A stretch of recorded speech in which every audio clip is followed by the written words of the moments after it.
Hello students, welcome to my channel science study square.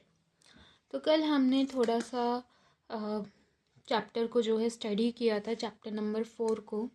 और आज हमें इस पॉइंट से जो है, इस पैरा से आगे जो है चैप्टर को कंटिन्यू करना है।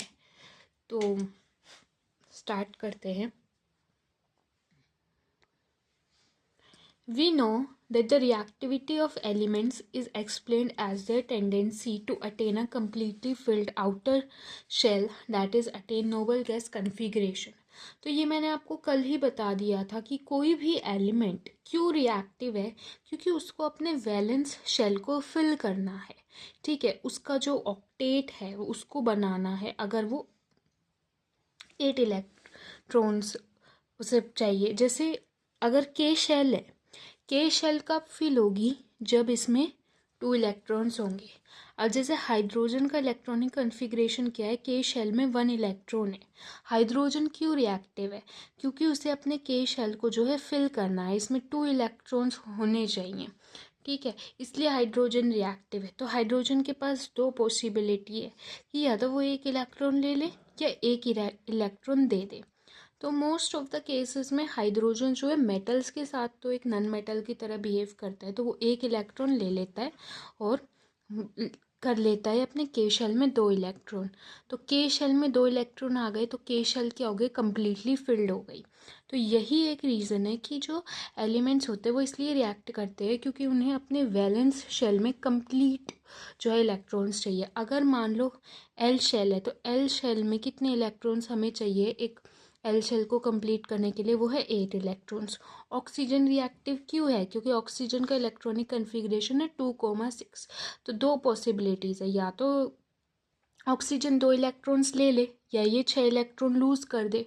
तो आसान क्या है? 2 इलेक्ट्रॉन्स लेना। तो इसलिए ऑक्सीजन 2 इलेक्ट्रॉन को गेन करता है और अपने एल शेल को कंप्लीट कर लेता है 8 इलेक्ट्रॉन गेन करने के बाद। तो यही एक रीज़न है कि इन एलिमेंट्स को जो है अपना आउटर शेल को जो है कंप्लीटली फिल करना है। ठीक है, to attain noble gas configuration. जो नोबल गैसेज होती हैं उनका जो कन्फिग्रेशन होता है वो कम्प्लीटली फिल्ड होता है। जैसे एक नोबल गैस है हीलियम, इसका कन्फिग्रेशन, इसकी इलेक्ट्रॉनिक कन्फिग्रेशन देखें तो वो 2, तो इसकी के शेल जो है कम्प्लीटली फिल्ड है। तो हाइड्रोजन रिएक्ट करता है, वो 1 इलेक्ट्रॉन लेता है, तो वो किसके जैसे फिर बन जाता है? हीलियम के जैसे उसको जो है अपना इलेक्ट्रॉनिक कन्फिग्रेशन मिल जाता है और फिर वो आगे रिएक्ट नहीं करता। सो एलिमेंट्स रिएक्ट, ठीक है, to completely fill their outer shell, that is to attain noble gas configuration. अब जो एलिमेंट्स आयनिक कंपाउंड बनाते हैं वो कैसे अपने इन शेल्स को फिल करते हैं कम्प्लीटली? ईदर बाय लूजिंग और gaining the electrons from the outermost shell. लेकिन कार्बन जो कि कोवलेंट कंपाउंड बनाता है, ठीक है, तो कार्बन जो है कोवलेंट बॉन्ड बनाता है, उसमें गेनिंग या लूजिंग नहीं होती इलेक्ट्रॉन्स की, उसमें इलेक्ट्रॉन्स की शेयरिंग होती है। कैसे होती है वो हम आगे पढ़ेंगे। देखो, इतना हमें पता है कि कार्बन के आउटर मोस्ट शेल में 4 इलेक्ट्रॉन्स हैं, तो उसे ज़रूरत कितने इलेक्ट्रॉन्स की है अपना आउटर शेल फिल करने के लिए? 4 इलेक्ट्रॉन्स की। अब वैसे इलेक्ट्रॉनिक कन्फिग्रेशन देखे कार्बन का, वो होता है 2,4। तो इसके पास 2 पॉसिबिलिटी है, या तो ये 4 इलेक्ट्रॉन वो लूज़ कर दे या वो 4 इलेक्ट्रॉन गेन कर दे। अब कार्बन क्या करता है? ये 4 इलेक्ट्रॉन कुछ नहीं करता, वो बस शेयरिंग कर लेता है इन 4 इलेक्ट्रॉन की किसी और एलिमेंट के इलेक्ट्रॉन्स के साथ। वो गेन या लूज़ नहीं करता। क्यों वो गेन या लूज़ नहीं करता इलेक्ट्रॉन्स की? उसका रीज़न यहाँ बताया गया है कि जो कार्बन है, it could gain 4 electrons forming the C4 negative A9. तो अगर कार्बन 4 इलेक्ट्रॉन्स को गेन करता है तो वो एक एनाइन बनाता है, ठीक है, कार्बन का एनाइन, जिसके ऊपर 4 नेगेटिव चार्ज है। बट ये ऐसा पॉसिबल क्यों नहीं है? कार्बन ऐसा एनाइन क्यों नहीं बनाता? क्योंकि उस न्यूक्लियस के लिए, जिसके अंदर उस कार्बन के न्यूक्लियस के लिए बहुत डिफ़िकल्ट होगा, जो कि किससे बना हुआ है? 6 प्रोटॉन से। हमें पता है कार्बन के न्यूक्लियस में कितने हैं? 6 प्रोटॉन्स हैं। तो 6 प्रोटॉन्स के लिए डिफ़िकल्ट हो जाएगा 10 इलेक्ट्रॉन्स को जो है होल्ड करके रखना। हमें पता है कार्बन में नंबर ऑफ प्रोटॉन्स कितने हैं 6, नंबर ऑफ इलेक्ट्रॉन्स कितने हैं 6, नंबर ऑफ न्यूट्रॉन्स कितने हैं 6। अगर इलेक्ट्रॉनिक कन्फिग्रेशन देखें तो 2 4, तो अगर 4 इलेक्ट्रॉन्स लेता है कार्बन तो कितने इलेक्ट्रॉन्स हो जाएंगे यहाँ 8 इलेक्ट्रॉन्स। तो ये 6 प्रोटॉन्स के लिए डिफ़िकल्ट हो जाएगा ये टोटल 10 इलेक्ट्रॉन्स को जो है 10 इलेक्ट्रॉन्स को जो है होल्ड करके रखना। ठीक है, इसलिए कार्बन जो है 4 नेगेटिव एनायन नहीं बनाता। तो दूसरी पॉसिबिलिटी क्या है कि भाई वो 4 इलेक्ट्रॉन्स को लूज कर दे। ये जो 2,4 उसकी इलेक्ट्रॉनिक कन्फिग्रेशन है, तो ये 4 इलेक्ट्रॉन्स को लूज कर दे और फिर इसका के शेल तो कम्प्लीटली फिल्ड है, तो इसका इलेक्ट्रॉनिक कन्फिग्रेशन किसके जैसा हो जाएगा, हीलियम के जैसा। तो कार्बन क्यों नहीं 4 इलेक्ट्रॉन्स को लूज कर देता है और ऐसा कैटायन क्यों नहीं बना लेता है? तो ऐसा करने के लिए कार्बन को जो है बहुत ज़्यादा एनर्जी चाहिए होगी ये 4 इलेक्ट्रॉन्स को लूज करने के लिए। ठीक है, और थोड़ा सा ये अजीब भी हो जाएगा कि न्यूक्लियस में 6 प्रोटॉन्स हैं और वो होल्ड कितने इलेक्ट्रॉन्स को कर रहे हैं, सिर्फ 2 इलेक्ट्रॉन्स को। तो ये रीज़न है कि कार्बन जो है कैटायन या एनायन क्यों नहीं बनाता। अब क्योंकि कार्बन जो है कैटायन या फिर एनायन नहीं बना सकता, तो कार्बन इस प्रॉब्लम को कैसे ओवरकम करता है, it shares its valence electrons with other atoms of carbon और with atoms of other elements. तो कार्बन क्या करता है, इन्हीं 4 इलेक्ट्रॉन्स की शेयरिंग कर लेता है। किसके साथ? या तो अपने ही जैसा कार्बन एटम के साथ या किसी दूसरे एलिमेंट के एटम्स के साथ। सिर्फ कार्बन ही ये शेयरिंग नहीं करता, मतलब कार्बन ही ऐसे कंपाउंड्स नहीं बनाता शेयरिंग ऑफ इलेक्ट्रॉन से। बहुत सारे दूसरे एलिमेंट्स के एटम्स भी जो है ऐसे कंपाउंड्स बनाते हैं बाय शेयरिंग इलेक्ट्रॉन्स। ठीक है, तो ये सिर्फ कार्बन की प्रॉपर्टी नहीं है, ऐसे बहुत सारे एलिमेंट्स हैं, जैसे ऑक्सीजन हो गया, सल्फर हो गया, ये भी तो अपने जो कंपाउंड्स हैं वो शेयरिंग ऑफ इलेक्ट्रॉन से बनाते हैं। जैसे O2, ये जो मॉलिक्यूल है ये कैसे बना है, ये शेयरिंग ऑफ इलेक्ट्रॉन से ही बना है ना। The shared electrons belong to the outermost shell of both the atoms and lead to both atoms attaining the noble gas configuration. तो ये जो शेयरिंग ऑफ इलेक्ट्रॉन से जो ये मॉलिक्यूल बनता है, तो जो भी इलेक्ट्रॉन शेयर करते हैं, ऐसा होता है कि दो, जैसे ये एटम है, इसने अपने इलेक्ट्रॉन इसके साथ शेयर कर लिए, इसने अपने इलेक्ट्रॉन इसके साथ शेयर कर लिए। तो ऐसे शेयरिंग से हो जाता है कि वैलेंस शेल जो है फिल हो जाता है और ये दोनों ही एक दूसरे के साथ इलेक्ट्रॉन्स को जो है शेयर करते हैं और दोनों के पास जो है वो शेयर्ड इलेक्ट्रॉन्स की रखने की जो है वो दोनों ही एक एटम दोनों ही उन इलेक्ट्रॉन्स को, जैसे कार्बन है, ठीक है, कार्बन जैसे ऑक्सीजन ही मान लेते हैं, ऑक्सीजन का इलेक्ट्रॉनिक कन्फिग्रेशन है 2,6, तो इसके आउटर मोस्ट शेल में 6 इलेक्ट्रॉन है ना। तो इसको दो, अब ऑक्सीजन क्या है, उसको 2 इलेक्ट्रॉन्स चाहिए, ठीक है, अपना ये शेल फिल करने के लिए। सेम यही ऑक्सीजन, तो क्या करेगा, ये वाला जो ऑक्सीजन का जो एटम है ना, ये इसने क्या कर लिया, शेयरिंग कर ली इन 2 इलेक्ट्रॉन्स की, और इस वाले एटम ने इन 2 इलेक्ट्रॉन्स की शेयरिंग कर ली, तो ऐसे ये बॉन्ड बन गया। तो ये जो शेयरिंग हुई है ना इन इलेक्ट्रॉन्स की, तो ये इलेक्ट्रॉन्स जो है दोनों को बिलोंग करते हैं। इस वाले ऑक्सीजन एटम के पास ये इलेक्ट्रॉन भी है, ये भी, और इस वाले ऑक्सीजन के पास ये भी इलेक्ट्रॉन्स है और ये भी। सो the shared electrons belong to the outermost shells of both the atoms and lead to both atoms attaining the noble gas configuration। जब इसने 2 इलेक्ट्रॉन शेयर कर लिए तो इसके वैलेंस शेल में कितने इलेक्ट्रॉन्स हो गए, 8, एंड सेम इसी केस में, है ना। Before going on to compounds of carbon, let us look at some simple molecules formed by sharing of valence electrons। अब हम कुछ सिंपल मॉलिक्यूल्स की स्टडी करेंगे, ठीक है, कोवलेंट कंपाउंड्स की जो शेयरिंग ऑफ इलेक्ट्रॉन से बने हैं। जैसे ये कुछ कंपाउंड्स है, ये कोवलेंट कंपाउंड्स है, कोवलेंट कंपाउंड्स है यानी कि ये शेयरिंग ऑफ इलेक्ट्रॉन्स से बने हैं, ठीक है।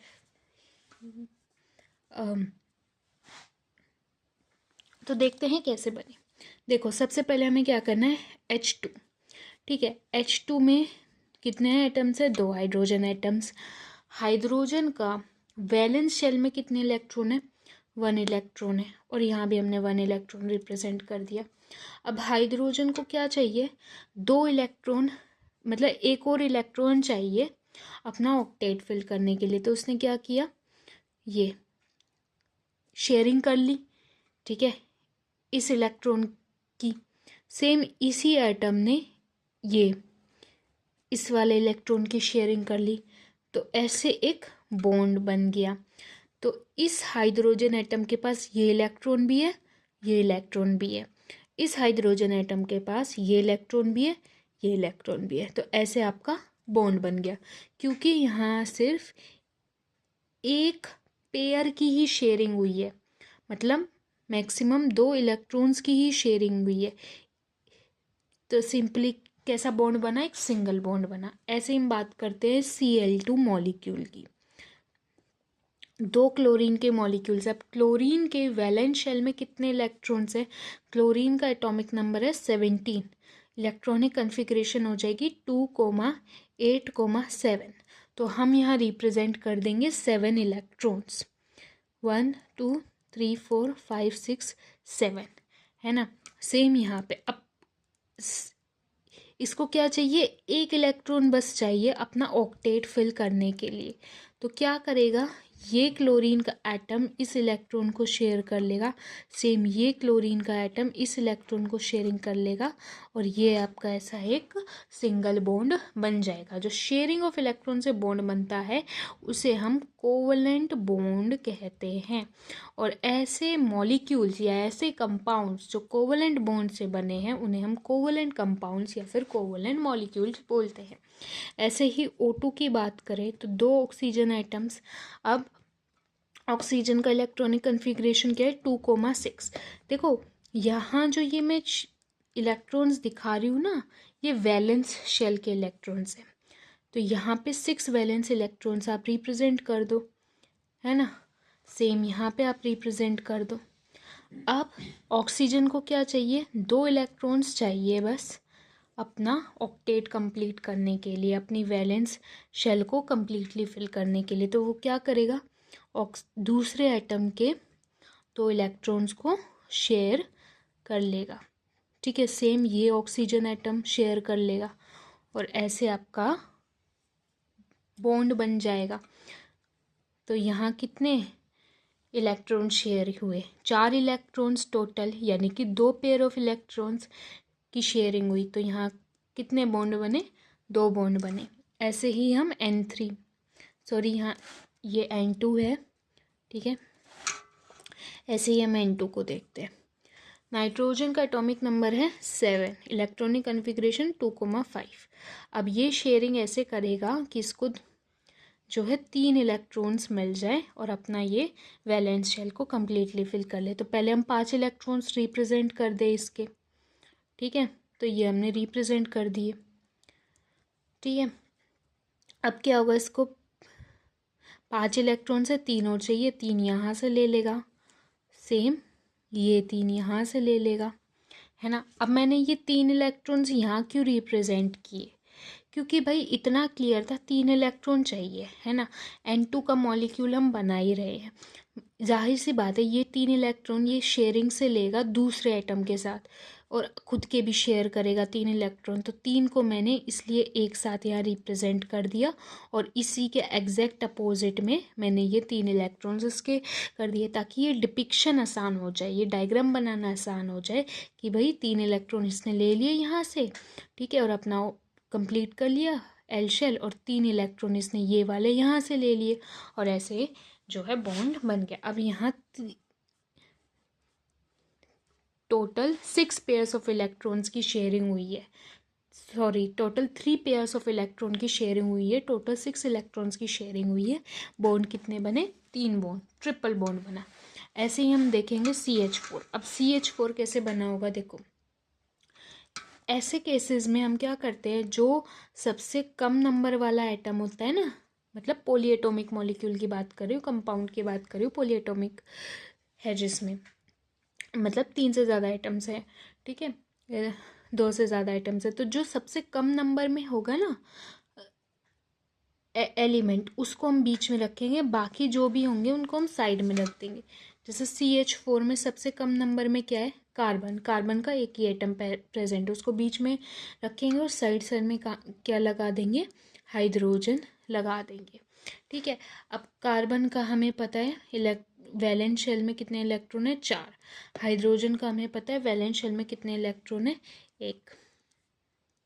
कर दिया। अब कन्फ्यूज़न ना हो इसलिए मैंने हाइड्रोजन के इलेक्ट्रॉन्स को क्रॉस से रिप्रेजेंट किया।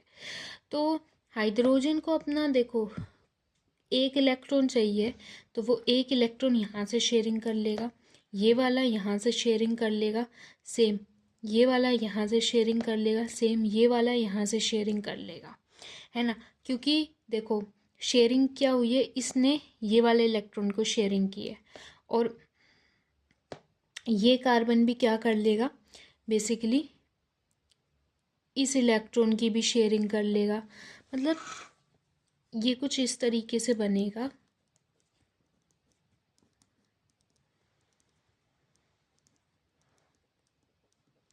तो ये तो मैंने शेयरिंग बता दी।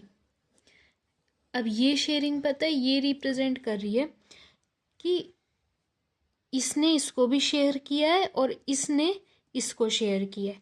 तो ज़रूरी नहीं है, जैसे मैं यहाँ ऐसे रिप्रेजेंट कर रही थी कि शेयरिंग को कैसे दिखा रही थी कि इस नाइट्रोजन मॉलिक्यूल ने ये इलेक्ट्रॉन के पेयर को शेयरिंग कर रही है, तो अब ऐसे की जगह आप जो है ऐसे भी रिप्रेजेंट कर सकते हो। और अगर आप ऐसे रिप्रेजेंट करोगे तो ये ऑटोमेटिकली क्लियर है कि दोनों के बीच शेयरिंग हुई है। इस कार्बन एटम ने इसको शेयर कर लिया है और ये इलेक्ट्रॉन किसके साथ शेयर हो चुका है, हाइड्रोजन एटम के साथ। ठीक है, तो ऐसे ये CH4 मॉलिक्यूल बन गया। ऐसे ही NH3 के बनाए, तो नाइट्रोजन को बीच में रखेंगे क्योंकि कम नंबर में। अब बचा क्या, 3 हाइड्रोजन एटम्स। नाइट्रोजन के पास है 5, तो 3 यहाँ शेयरिंग कर दिए और 2 यहाँ बच गए। अब क्योंकि भाई मुझे इतना तो क्लियर था कि भाई 5 इलेक्ट्रॉन है, 3 इलेक्ट्रॉन होना चाहिए, तो 3 इलेक्ट्रॉन कहीं ना कहीं इसके भी शेयर होंगे और इसको 3 इलेक्ट्रॉन मिलेंगे। तो इस फॉर्म में मैंने 3 इलेक्ट्रॉन्स को लिख दिया ताकि डिपिक्शन आसान हो जाए। ऐसे ही हाइड्रोजन के कर दिए। अब ये मैंने शेयरिंग ऑफ इलेक्ट्रॉन दिखा दी दोनों के बीच में, तो यहाँ ये बॉन्ड बन गए ऐसे।